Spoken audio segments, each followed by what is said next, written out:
I'm Tyler Hosley, and this week we watched a David Ayer movie and a sleazy little 80s movie about hookers. So that's 2 weeks in a row we took a trip to Tylertown, guys. So with that, I thank you. I'm disappointed because I was certain that your opening line would be dialogue from Angel. It was either going to be, hold it, you're going nowhere, cunt, or uh, why do you think they call me Razzle Dazzle? I had money on you having that as your intro. He says those at work Sad. every day. He's not going to use them here. No, Yeah. that's his standard go-tos. I'm Dave Gray, and I like... No, damn it. I had nothing. Okay, here we go. I'm going to do that again. I'm Dave Gray, and I like hockey, putting small children underneath frozen ponds. No, that was bad. I had nothing this week. I'm sorry. Stupid Dave. Made yourself sound quite frightening. I know, right? Man. I was aware. I was like, oh, that does not. That sounds bad. Okay, Shit. I'm Dave Gray, and I like making Tyler happy. I'm Kevin Matthews, film fan from Edinburgh, and number one, insert comedic introduction line here. Number two, remember to come back and finish notes. Oh shit. Hi, I'm Craig Pate, English film nerd living in Wales, and current reigning three-time worst Raiders movie selection champion. Do you remember remember New Coke came out and everyone hated it and they threw a fit and they wanted the old one back, they wanted classic Coke? That's me at the moment. I'm new Tyler, and I think at this stage, Kevin and Dave are they're like gasping for an ice cold glass of classic Tyler. So I think I'm going to be good for a little while. Good try. I listened to last week's episode, like when we were recording it, and so I could hear all the pain from my selection. I was laughing and laughing. And then Dave put up the rough cut, and I always listen to the rough cut when he puts it up. And I didn't feel bad while we were recording, but I listened to the rough cut, and I could hear, especially Dave, like how much pain he was in. And I felt a little tiny bit bad. So as penance, I tried really hard this week to watch some really painful movies, like some cinematic self-flagellation. It didn't go very well, actually. I started with Terror at Bloodfart Lake, which I was warned against by Dave, but I really liked the Terror at Bloodfart Lake. I can't believe it. I had a really good time with it. It's cheap, juvenile, pointless nonsense, but I had so much fun with it. I don't know much about the director. I know Tyler and Dave know a little bit more about him, and he makes a lot of bad movies apparently, but to me this gave the impression of just a bunch of friends getting drunk or getting high and just making a bad movie for their own amusement, and their amusement was infectious to me. Like 10 minutes into Terror at Bloodfart Lake, I felt drunk. It was like rotting my brain and turning me into Beavis. I was just laughing at this stupid film pretty much throughout. Some sample dialogue, and it isn't funny. You won't laugh at this, but it isn't funny, and I can't believe I laughed at it. Well, this is from the goth girl whose whole thing is being dark. You think you're dark? I poop from my dick tip. And then she doesn't have a dick, so I don't know even know what I laugh. It's stupid. It makes no sense at all. But I laughed really hard at it. It's like a cinematic head injury. It made me so feeble-minded for like an hour and 15 minutes, and I kind of didn't mind. But I will never pick it, I promise. I will never, ever make you watch Terror of Bloodfart Lake. Can't believe it's called that. I don't believe you. I don't believe you. It's quite short, but no, I still won't. I still won't do it. Yeah, not that bad. You'll pick Return to Bloodfart Lake when it comes out. Oh, I don't know. Oh, it's out. It's out. Just don't know if it could measure up. I thought, right, I'm going to try again to watch a bad movie. So I watched one called Retribution, and this is what Retribution's about. A lonely and depressed artist attempts suicide only to become possessed by the spirit of a deceased gangster who uses the twin gifts of astral projection and telekinesis to seek vengeance on the parties responsible for his death. And yeah, I don't know what I was thinking, picking that as a bad movie, because obviously, you just heard what I said. It was pretty good. I had a good time with that as well. It's too long, but it's really goofy and fun. It reminded me of a Frank Henenlotter film because it's nonsense, daft nonsense on the surface, but it's imbued with a lot of heart and wit and this sort of healthy affection for the misfits and weirdos of the world. It's just 20 minutes too long. It's nearly 2 hours. It does not need to be. So I had one more crack at watching a terrible film and trying to work out what it would be. And I went on Now TV, and the new film was the new Nicolas Cage film, Inconceivable. I had a lot of fun with that as well. It's I tried so hard to watch bad films, but I kind of had a lot of fun with all of them. And Inconceivable, I think I had the most fun with this. It's 90% fun trash. It's like a story arc from a daytime soap opera, but they've turned it into a feature film with 2 Academy Award winners. So 90% of it is crap, and the other 10%, there's a 10% of it that's kind of interesting and thought-provoking. Honestly, the soap opera stuff is really fun, like super fun and dumb, so dumb. At times, it felt like it was written by a bot. Like someone had got a bot to watch hundreds of hours of 90s thrillers and episodes of Days of Our Lives, and it wrote a film. Because it hits like every cliche you could imagine really hard, but from this weird alien perspective that doesn't understand human behaviour. It's so heavy-handed, so heavy-handed. I'm going to have to word this next bit carefully. I'm going to need to be sensitive. I'm not laughing at what happened in the film. I'm laughing about how they went about it. Like Gina Gershon's character reveals that she had 7 miscarriages before going with an egg donor to conceive a child, which is part of the narrative. But then she sort of cheerfully reveals that she is pregnant, again, at 54 years old. And it's just an excuse for her to have another miscarriage, like, on screen. And it's just, like, offensively heavy-handed. Like, I get it. They mention that she's had miscarriages. The director just insists on her having another one, like, right in front of you, just in case you didn't get why they've gone with an egg donor. It is... The director just holds your hand every step of the way. But it's kind of funny. And then after her miscarriage, Nicolas Cage tries to hump Gina Gershon, and she says, "No, I'm really not ready," and he has a real huff about it. It's just a really tone deaf movie, really, really tone deaf. But the 10% that's good, it has a really compelling, sympathetic villain. It's actually quite interesting. Her motives, her state of mind are understandable given the past that's revealed about her, all the information that's revealed about her throughout the film. So it makes for some fun twists and turns along the way. So it's not a good movie, but it's entertaining. It's just the most heavy-handed soap opera trash, but with some interesting elements. So that was me trying to watch bad movies and failing. I had a sort of mega bumper, super fragilistic week. It was a mixed bag, but I saw some really good stuff. I forgot to mention last week that I watched Paddington 2, which was absolutely fantastic.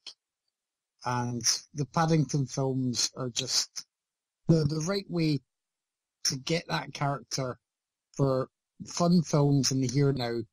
And it could seem really, he's kind of overly earnest and naive, but everyone around him sort of is too, but it works because that's a ripple effect from him being alive.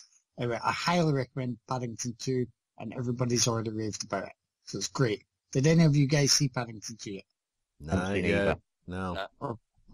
Everyone loves them, though. Even like people you would not expect to love them, like people you know on Facebook who are into like extreme horror and toe tag film stuff. They're like, oh, I love Paddington. There's part of me thinking, like, it's just the films we need right now. It's like, the world's got a hell in a handbasket. Let me watch A Little Bear with marbled sandwiches.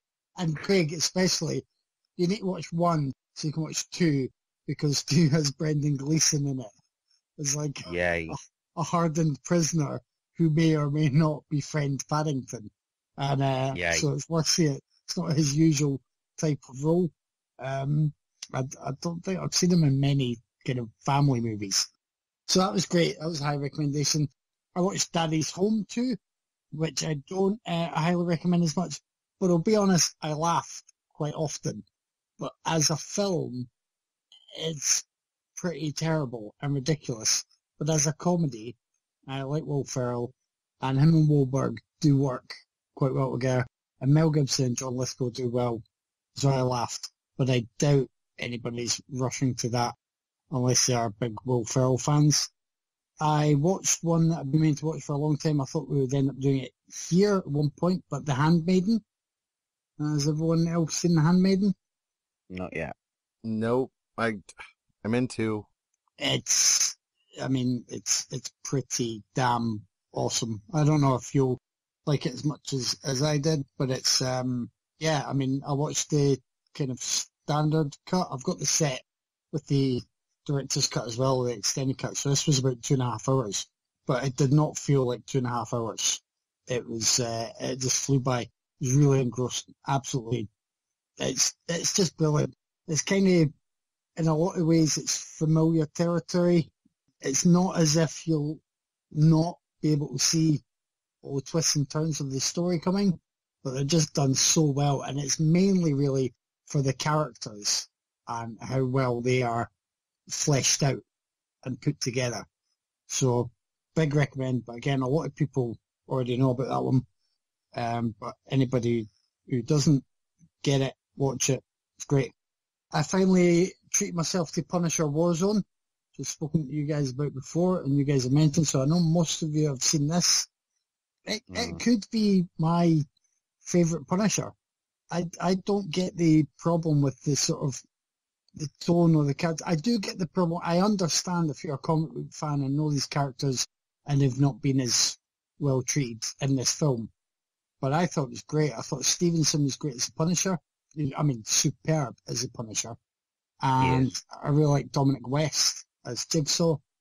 And the other thing is, with the show that was on Netflix, Bernthal is great as a Punisher, but I think with the show, and that being like one season, it already felt at times that he'd taken too much on, like a barrage of assault per every few episodes. Whereas this one, he took some hits, and it felt like he wasn't immortal, but not that, well, he shouldn't be standing right now. If you know what I mean? I had that balance with the way the character could be in deep shit, but not looking like he should be dead. Does that make sense? Yeah, no, I got it. It makes sense, because, I mean, they do torture Barenthal to most people's death, just not Frank's. Yeah, right. Yeah, the Punisher gets tortured and beaten so much, and especially in the Punisher Max comics. They beat the hell out of him and slow him down too much. And in the Max comics, he's in his 70s. Oh, God. Yeah. 2 to go. Oh, no, I've got 3 to go, sorry. I rewatched the Rocky Horror Picture Show, and I'm one of the few people who really just still doesn't like that, doesn't get it. I get that it would be a good audience participation experience. I don't think it works that well as a musical parody of the films it's supposed to be affectionate towards. It doesn't feel as good in terms of parody. It doesn't feel as loving towards those films as it should. I just don't get it. Anything that doesn't have Tim Curry in it is a much, much lesser scene. Even when I used to be easily pleased by Susan Sarandon singing Touch Ya, Touch Ya, Touch Me. Even now, it's just like, didn't do it for me. Well, I still enjoyed it, but, you know, the film, so I will expect lots of people to be surrounding my house wearing a corset and suspenders and throwing bowls of rice at me. I got upset Dave because I didn't mind Murder on the Orient Express with Branagh in the role of Poirot, so we'll just move swiftly by that. So what film? Murder on the Orient Express, sorry. So you say murder again. And last but not least, I watched High Rise, the Ben Wheatley film, and that is a mad film, and it gets quite mad quite fast. And I was sitting there watching it thinking, this has all gone a bit mad, and I haven't really seen the logical steps towards this madness. And then I started, along with the film, wallowing in the madness that was on screen. And by the time it was over halfway through, I'm like, yeah, I'm into this, that's fine. This is working for me. It's a hell of a ride. So I ended up really enjoying it. It's a mess, but I thought it was a really entertaining mess. Well, it's based on a novel, one of the, when people talk about unfilmable novels, that one's usually near the top of Leave It Alone, Can't Be Done, unfilmable novels. By J.G. Ballard. So yeah. I've never read the novel, I'm not sure. It's funny to me. I don't know if it's just me or if it's a link that would seem obvious because it's set in this kind of apartment block in the 70s and what's going on stylistically.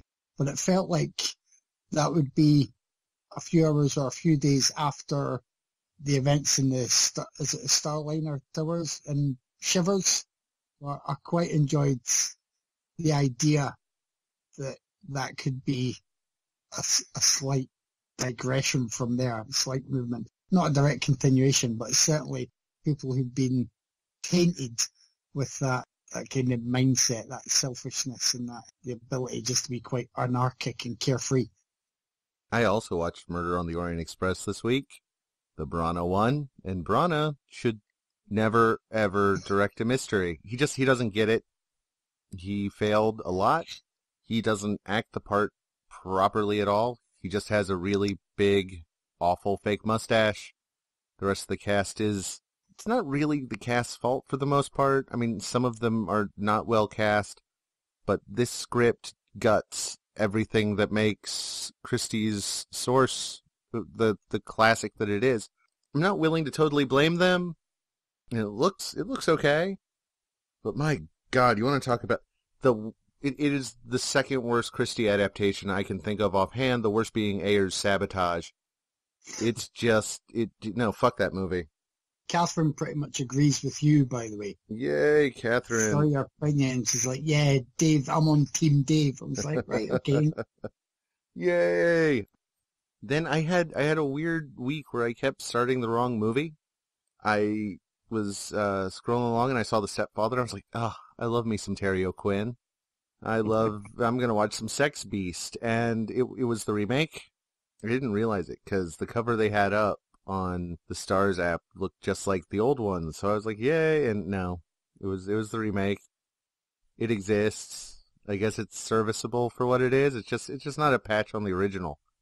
Then I finally watched Going to Pieces, The Rise and Fall of the Slasher.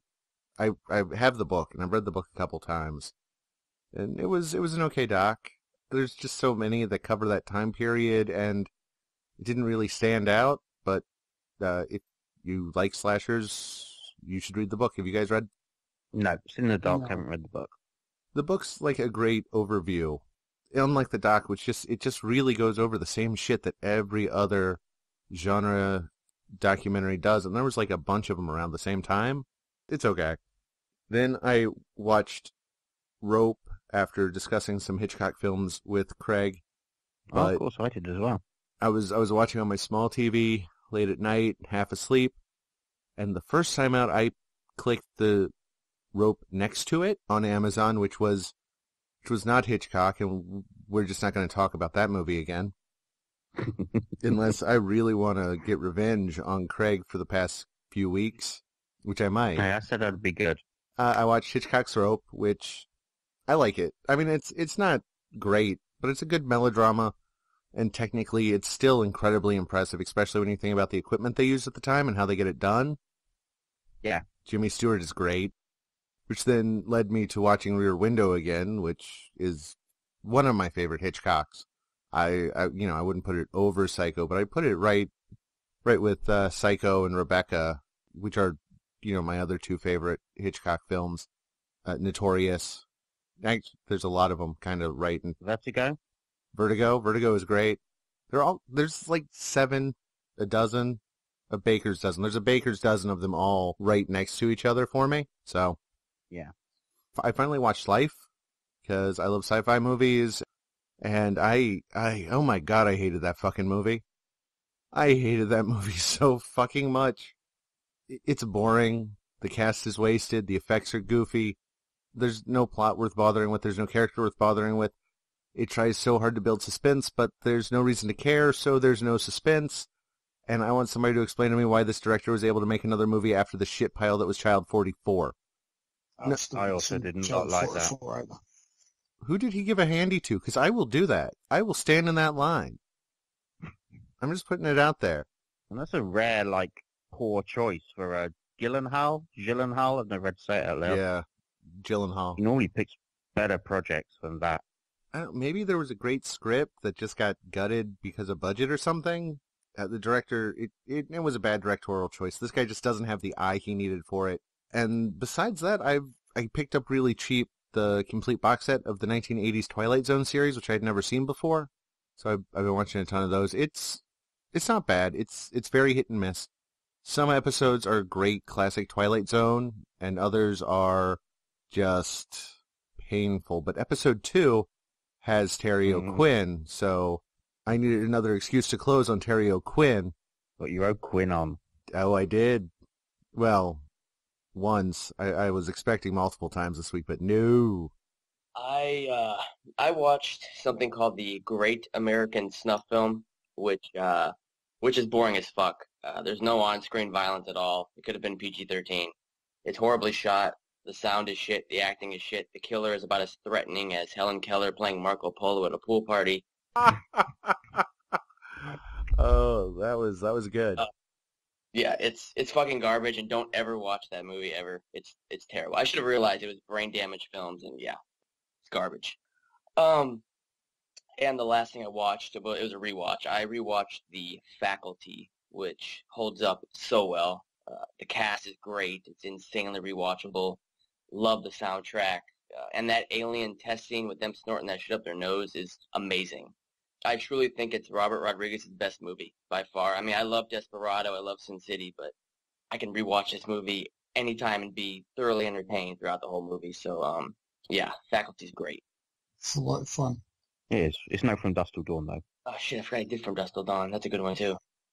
Yeah, Faculty from Dusk Till. He's got a pretty good filmography when he's not making Shark Boy and Lava Girl or Shorts, or what else did he make that I hated? Oh, I hated Machete Kills, too. But I usually like him, though. But The Faculty holds really high on my rewatch list. And I played a couple more hours of Batman Arkham City, which is fucking awesome. So, yeah. This week, we watched my pick, 1984 cult classic Angel, and Kevin's pick, the 2014 war movie Fury. Tyler? Yes. Would you like to pick a movie and tell us about it? Sure. So I am going to go with Fury because, yeah, it's David Ayer. Wait, Fury. Can we all act shocked first? Yeah. What? So Fury is David Ayer's war movie about a tank commander who makes tough decisions as he and his crew fight their way across Germany in April 1945. So we finally get to talk to David Ayer. Thank you, Kevin. As you all know, David Ayer is one of my favorite filmmakers ever. I love everything he's made. Yeah, I fucking love Fury. Next to Full Metal Jacket and Casualties of War, it's my favorite war film. It's relentlessly bleak and grim. It's got this wonderfully gloomy atmosphere throughout. The entire cast is fucking amazing. Pitt is great. John Berthnall is fantastic, as he always is. And I love that most, except for maybe one or two, I love that the characters are almost all thoroughly unlikable. You don't see that in war films very often. These guys were pretty damaged and they were kind of shitty, but you kind of still like them. I was happy David Ayer went that route. The tank battles are incredible. That has to be some of the best tank battles I've ever seen on screen ever. The violence is all brutal and ugly. It moves at a nice, steady pace. For me, this is a true modern war classic. I just really, really adore this movie, and it gets better and better on rewatch. And I would love to see David Ayer return to the war genre down the line because this was fantastic. And, yeah, I fucking love Fury. So thank you, Kevin, for picking this. No problem. I guess.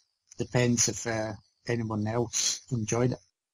I like 80% of this movie, and I very, very, very strongly dislike 20% of it. And that should be a win. That should, be in favour of Fury. But in this case, like the 20% that I don't like, it taints everything that comes before, what little comes after, to the point where I don't even want to talk about what I like because it pisses me off so much. It's like you had the Cirque du Soleil, and during the big rousing finale, one of the performers messily shits his or herself. You're not going to remember anything else. You're just going to remember the person that shat themselves. And that's how I feel about Fury. Like, I should I should be able to enjoy the stuff that I did enjoy, but Ayer shit the bed so fucking hard in that final third that it ruined the whole film for me. I mean, it's not so much the last half hour of the film is bad. There's just a very, very bad, inorganic, stupid decision a character makes that makes no sense, but just it removes the weight from the character's actions and the character's fates. It's just the most fucking ridiculous decision. It's down to Pitt's character, and he just becomes wildly inconsistent towards the end of the film. Like for the whole film, it's about his men surviving. It's about his men surviving, and then he makes a choice towards the end that just flies in the fucking face of that.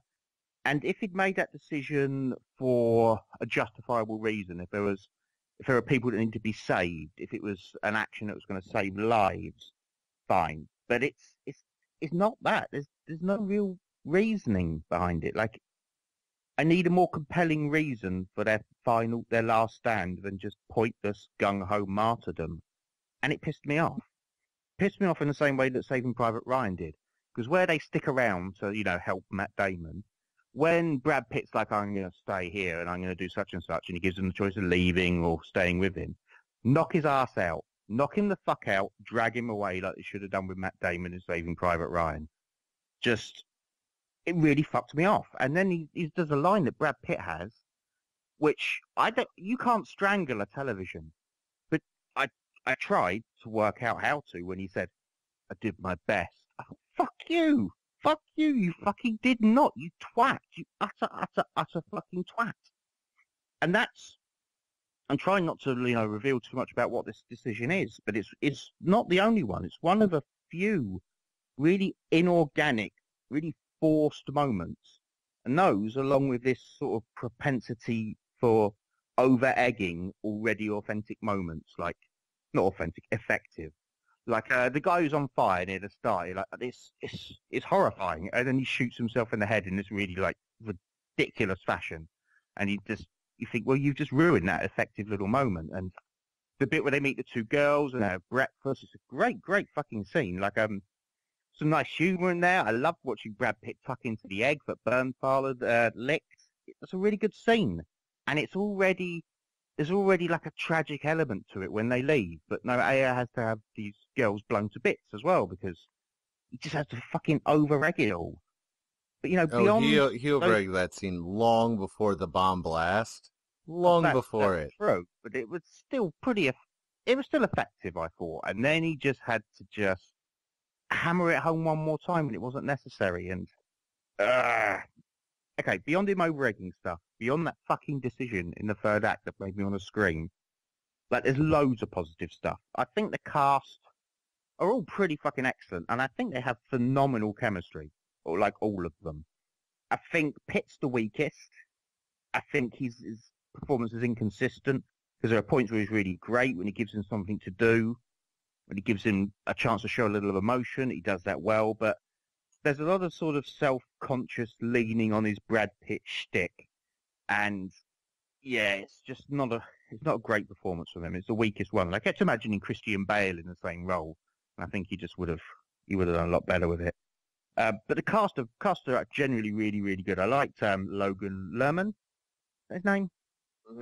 Percy Jackson. Yeah. I don't think he's perfect, but I worked for me. I think Shia LaBeouf was probably Shia LaBeouf or dude from Ant-Man and from War on Everyone.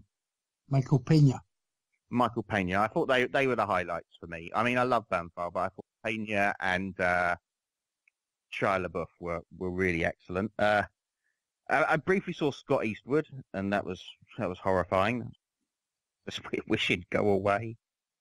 There's some good stuff. Like there are some really stark images, like the tank rolling over this sort of decomposed, broken body, and the face found inside the tank towards the start. There's some really stark imagery, and the tank combat is brilliantly done. It's a really, really well-crafted movie. It's from a directorial standpoint rather than some of the shitty storytelling. It is really, really impressive.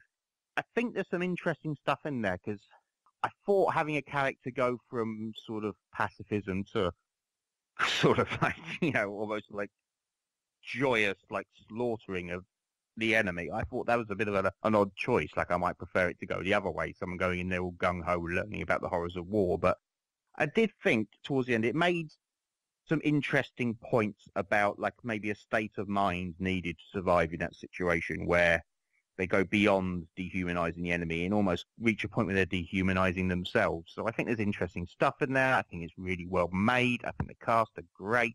Just, he takes a giant shit on this film in the last half an hour, and it ruined it for me.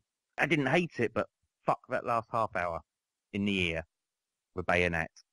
Take Craig's totals, the 80-20, and flip them for me. I enjoyed about 20% of this movie. I hated about 80. Hated. None of the characters are really characters. I will agree, Pinna, Barenthal, and LaBeouf are excellent. They take these really flat, poorly written characters and they give them a little life, and they do a great job. Pitt is he's just doing what he did in Inglourious Bastards, but toned down slightly. He is. But instead of being fun, he's now spewing... I love Peckinpah. I love Peckinpah's movies. The dialogue in this is Peckinpah without soul. Without the things that made Peckinpah great. It's like some kid watching Peckinpah, jerking off to it and going, I can do that. And that's what this whole movie is to me. It is just half-assed imitation. And it doesn't do anything interesting for most of it until the halfway point when they get to the town and Pitt and Lehman going into the girl's apartment. And that's such an interesting scene, and they keep hurting it constantly. They keep cramming in these sappy romantic notes, which are totally false. They keep, instead of making Pitt threatening, which he totally is in the situation, they have to bring in two other guys to ratchet up the tension. And then it ends with nothing. And then they blow them up because, fuck you. I need to blow something up now. And the last act, I hate that last act with a burning passion. Everything about it. How long it is. The last act, how they set it all up it's garbage. It's thoughtless. It's poorly done. And then the fight scene is the same. It's the last 20 minutes, half hour is just fucking terrible. And it hurt a movie that was already really weak to me. There's some scenes in the beginning I really enjoyed. The first battle with the tanks is great, but everything in between is just, I don't get the point. It doesn't do anything interesting. The cast, there's some fine performances, but they're not giving you a story that's worth hearing. They're not shedding light on anything new. They're just making war wank. Especially at the end there. It's bullshit of the first order. Fuck this movie. Just me and Tyler then. No, I'd say some kind of between Craig and Dave here. I sort of wish it'd be on our pick because I like a lot of Ayer movies, flaws and all, and I hadn't seen any of the choices when I gave Tyler the blind pick last week. What were the other two? Again? The other ones were, I think it was it Harsh Times and Street Kings? Yeah. Which I think are more in his usual wheelhouse. And then you get this Fury, a war movie about a tank crew. And it's as if he can't do that without forcing his usual bag of tricks in there. Having just having that sort of dialogue between the crew, having the level of violence, having the 150% macho nature of everything, which you'd think would be fine with a war movie, but it's not because of the elements that he mishandles, which, as you said, the finale, it's terrible. It loses the thing major points, to put it mildly. It's a terrible decision, and once that decision is made, I think you've still got about 20 minutes or so to go of the film, and you're just like, I don't give a shit. That decision was so bad, I don't give a shit what happens from here. You've had me invested in these characters at different points, and now I'm not. Yeah. because That's that's exactly just it. yeah.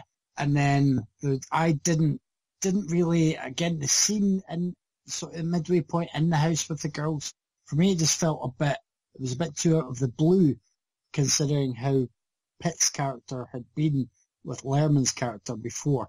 Because we must say Lerman's like playing the new guys coming to his crew, replacing a dead guy. That's it. When it started, I'd heard that this, could be quite interesting with seeing that, person being thrown in with the team dynamic already there. So you had Bernthal, Shia LaBeouf, Michael Pena, and Pitt being the set crew, and Lerman's a new guy in. But it didn't even really do as much with that. It did more with Lerman being, what was he, just an office clerk or something? Yeah. Or a typist, and then, that was it, just taken for that role because he needed them there. That's the story of Captain Darling, isn't it? At the end of Blackadder Goes 4. He's been typing for the whole war and suddenly he's front line. And it's a shame that they waste all that, because I was in at the start. I know Pitt's performance was riffing on his Inglourious Basterds thing, but even a little point where he just kind of ducks down beside a tank, just like, oh, fuck, and have a slight minor meltdown for a few seconds. I liked that. I liked LaBeouf's characters sort of going on about their religion, isn't he, a lot? And I like LaBeouf anyway. I'll keep on about my love of LaBeouf just because less people. He's an excellent actor. He is. He's good. I like all of his quirky ways. Bernthal, I think, was the one sort of treated the worst from the main crew. I think David Ayer had seen him sort of rubbing his shaven head a lot in The Walking Dead and thought he's a guy that can rub his head and look like he's in a tank crew. That's about it. He can be quite mean looking. I think that's all David Ayer thought about him. That was it.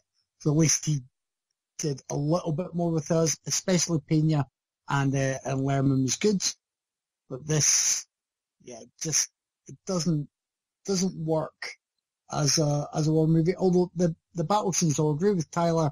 Well, no, I won't agree with them about them being the best, but I like the battle scenes, the tank scenes. I thought they were really great, visceral, and up the ante right there. And you got an idea, even though it was teams of different soldiers who you didn't get to know, you were getting an idea of the number of casualties that could just be taken out with one good hit from the enemy. So I did like that. He falls down with the rest. You can't make a film that's an effective war and tank film and have his usual fingerprints all over it, which he does. And that ending just spoils it all. I would probably say, so Craig, you were 80-20, Dave, you were 20-80.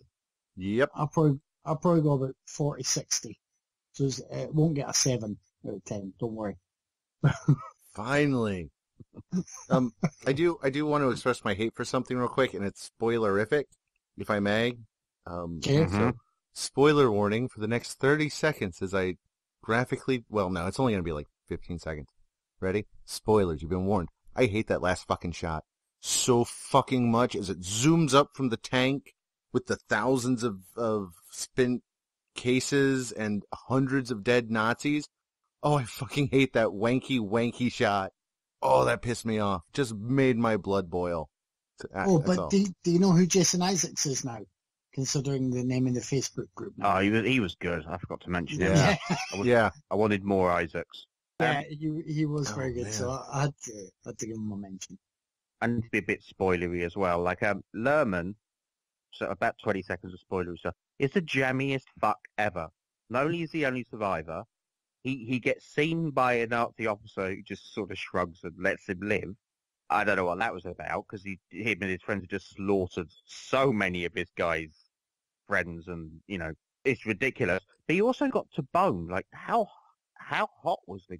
I don't know how she looked that good in the middle of a war zone. Sweet God, she must have been one of the hottest girls in Germany. He just gets to just bones her, survives to the end, like he's coming out smelling of roses. Like, I don't know.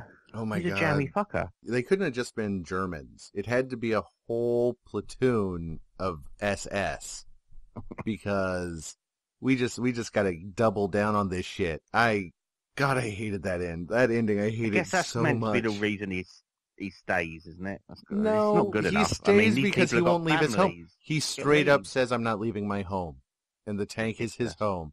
Okay, And it's just yeah. a complete 180 from everything he's been doing previously in that film. Well, yeah, Every but word that's come out of his mouth. that comes from, well, actually a lot of war movies, but that is Saving Private Ryan 101. Exact same thing. You spend hours where Tom Hanks' only thing is, I'm just doing this so I can go home and see my family. And then he meets Ryan, and Ryan tells like the worst story anybody could tell. And he goes, no, I'm going to stay here and die. And Tom Hanks goes, that sounds good, Ryan. Ugh, fuck, I hate that shit. The basic lay of the land of Angel. A schoolgirl in her early 30s is forced to take up prostitution due to being held back for a 15th consecutive year at her high school. And there's also a serial killer on the loose. I enjoyed Angel a lot, but it's a weird fucking movie, man. Like, the tone is seriously fucked. Like, no film about a teenage prostitute. Not just a teenage prostitute, essentially an orphaned teenage prostitute, playing cat and mouse with a necrophiliac serial killer. No film about that should be as strangely light-hearted as Angel is. It just refuses to be dark at any point, despite so much dark subject matter. Like, characters you come to like are murdered, but they're murdered in such ludicrous ways. You know, and then they're joking as they're dying, and it refuses to be anything other than a really quite jolly film about teenage prostitution and necrophiliac serial killers.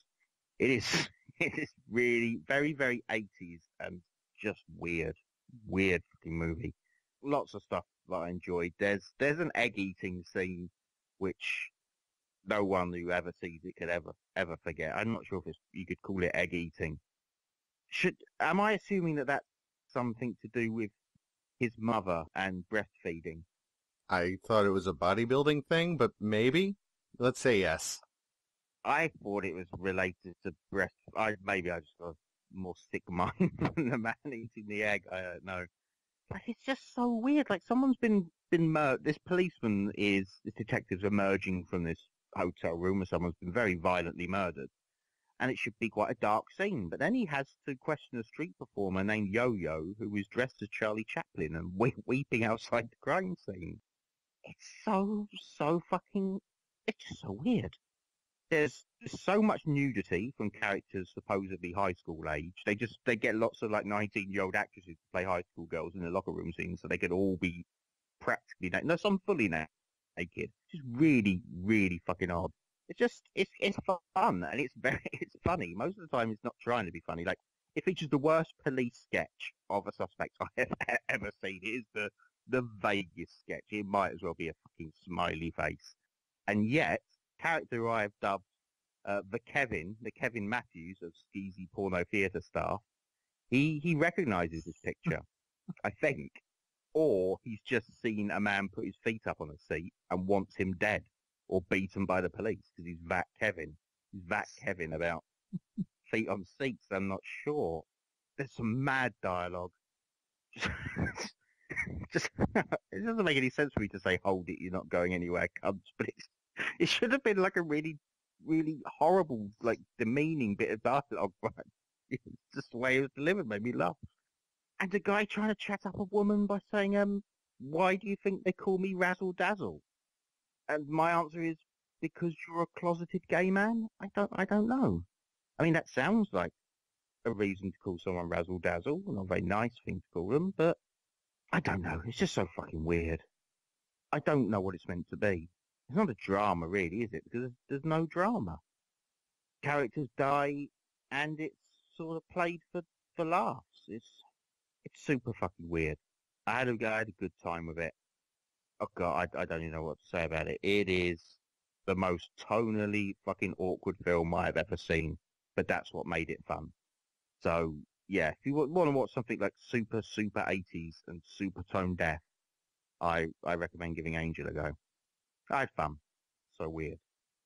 I have seen Angel before, and was wondering if my opinion of it would change on this viewing. It hasn't. I still like it. It's still, as Craig said, it's very odd. It's very strange in that, like, the 70s and 80s, the late 70s, okay, the early to mid 80s, had this selection of movies where like minors would be put in these adult situations, mostly in films that were a bit lighter. You had Angel, the teen prostitute, who's was a high school student by day, hooker by night or something. And then you had films like My Tutor and Private Lessons and Was It My Chauffeur and all that, which were normally young guys with older women. But it's not, it's not a trend that remained throughout the years. And they do seem quite odd when you revisit them, because they're on shaky ground. Like, right, I know, like here, Donna Waltz, I think, was about 24, 25, she's in her mid-20s. So that's a little bit reassuring. We're like, yeah, she's supposed to be, is it 14? 15, 14? Or does she just say that to some of the Johns? 15, because she starts when she's 12. She's still 15, I think. Right. I think she's 14 at once to one guy, but that's probably a price bargaining thing. So this was, of that time. And then they had the sequels, which I've not seen yet. But it's quite well done. Wilkes is fine in the main role. She does what is asked of her. She's to be surrounded by interesting characters and sleazy guys and be in peril from a killer who is played by John Deal, who's actually really good. There are moments with him, I mean, Craig mentioned the weird egg thing, but there are moments with him, like, if this was a tonally different film and, say, more straight with the killer angle, that would be remembered by more people. He's a legit good actor. Yeah, and he does some good sort of odd stuff that now you can see the scenes and think, oh, you've seen that a couple of times with the killer. There's a moment where he's scrubbing himself down in that as well. And it's... That goes on a long time. Yeah, yeah. But his body is a temple creep. He has to get that shit clean. But it's good that you sort of get that much time with him, even though it's a shame it doesn't really, it shows his behaviour, but doesn't kind of go below the surface. The egg, man. The egg tip. I didn't care about him killing people, but as soon as his feet were on those seats in the cinema, I'm like, he has to be brought to justice now. Is it Rory Calhoun? Did he play? Is it Kit Carson? Yeah, Rory Calhoun. I really like him. Now, Dave will probably know. I'm assuming he was really a sort of performer from yesteryear in that mold. His character is like an old sort of gunslinger street performer. Well, he was... Oh, I'm sorry, I thought you were asking. Yeah. He talks about the old days. The name rings a bell to me. He was a 50s and 60s actor he was in a shit ton of westerns. Not just westerns. He was in Ain't Misbehaving. Like an absolute shit ton of movies in the 50s.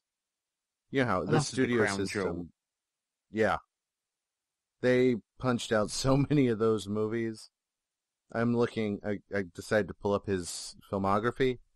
He averaged 7 westerns a year throughout the whole 1950s. It slowed down a bit in the 60s, but this dude was in so much stuff. It's kind of crazy. I'm sure I've seen him in other stuff, kind of more in his heyday. But it was good that, I mean, when he was there, even if you had no knowledge of him, it felt authentic. There was an authenticity to to quite a few of the supporting characters. He's one. The other main one that I remember is Susan Tyrrell. They were really good, but I liked the character played by Cahoon the most. And that was great. That was definitely a highlight. I don't know anything else about director Robert Vincent O'Neill, and he co-wrote this. So I don't know if he went on to do the sequels or if he's got much of his filmography, because I didn't look it up because I was just busy. So really enjoying this for what it was, and I still do. I don't think we ever got a decent set here in the UK. We sort of need an Angel box set, mainly because that will help us keep up with them when you pick the sequels. It would be a good thing for fans of the films. I like it. Blu-ray. Sorry? Of the first. There's a German Blu-ray of the first one, and it's only £65 on Amazon, so get in there. I'll just wait till Arrow get it and I'll order it, and then they won't deliver it to me until a fortnight after every other fucker gets it. Yeah, I still like this. It's good. It's very much of its time. It's worth a watch. Yeah, I can't believe it took me this long to see this movie, you guys, because I kinda loved it. Tonally, it's like the most bipolar movie ever. It doesn't know if it wants to be an 80s teen sex dramedy or this sleazy hooker in peril 80s exploitation serial killer flick. It's just a really confused little movie, and I loved how seedy and gross Hollywood Boulevard was represented. I don't know if you guys have ever seen Vice Squad, but these two share a really similar atmosphere. And they So the one with Ramrod? Yeah. Yeah. Yeah, these would make a great double feature. Vice Squad's a little bit better overall, but they fit together well. The acting isn't good at all, and it isn't particularly well made, but it didn't really need to be. It just made the movie all the more charming for me. You'll never see a movie like this made now, and even though, like Craig said, the lead is supposed to be 15, and she looks like an 80s divorcee with 2 kids and an alcoholic ex-husband that refuses to pay child support.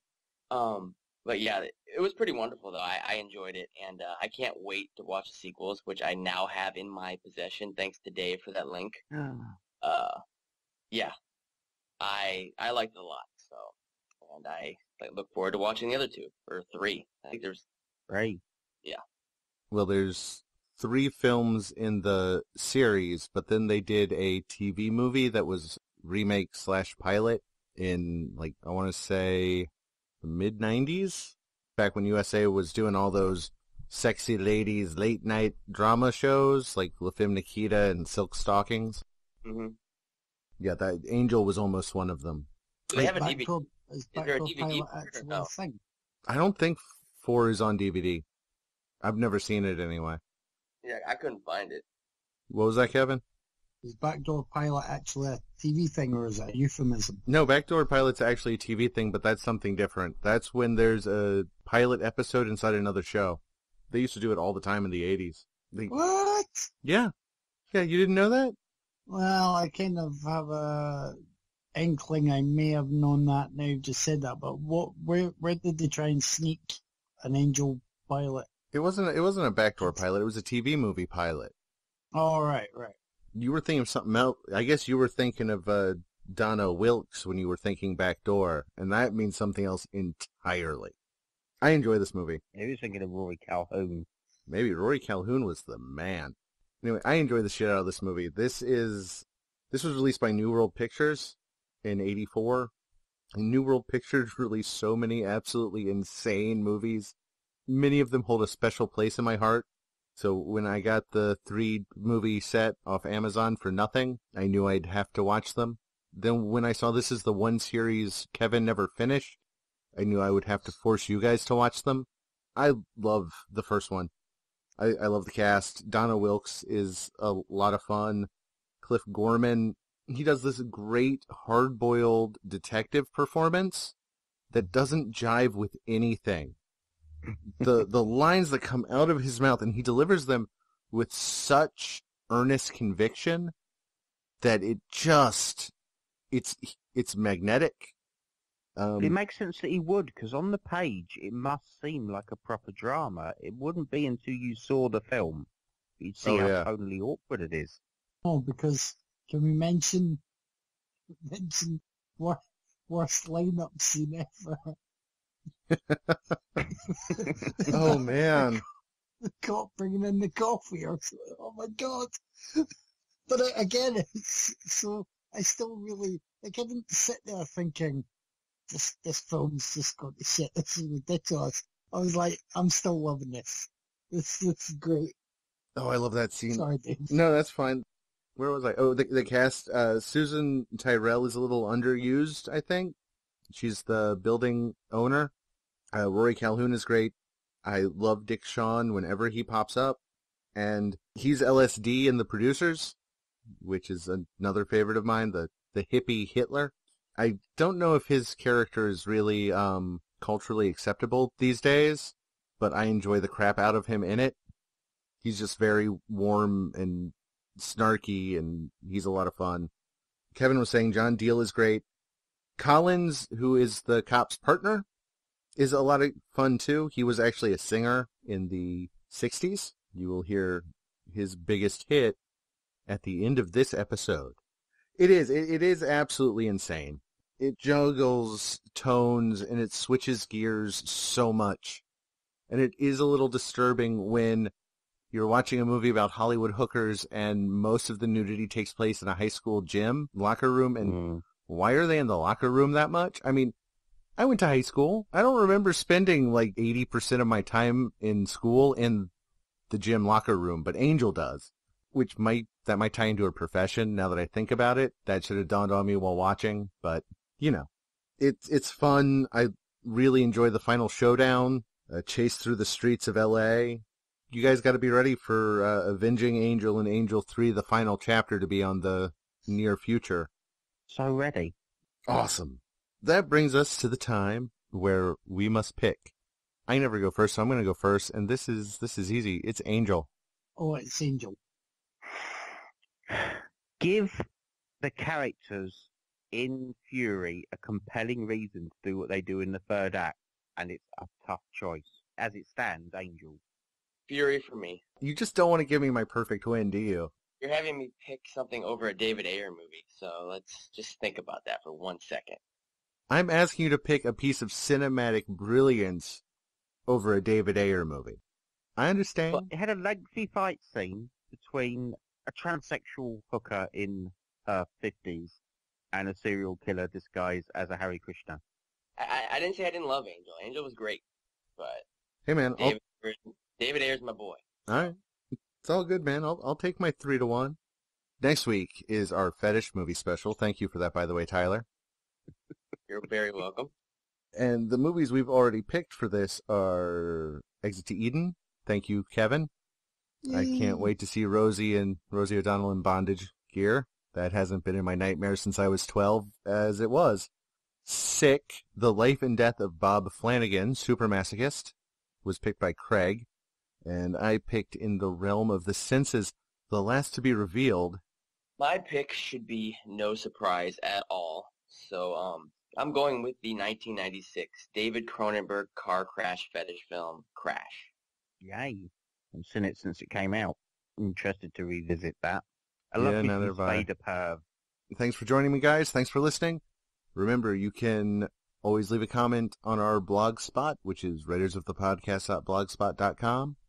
You can always reach us on Facebook at Raiders of the Podcast, on Twitter, where we're Raiders of the Pod.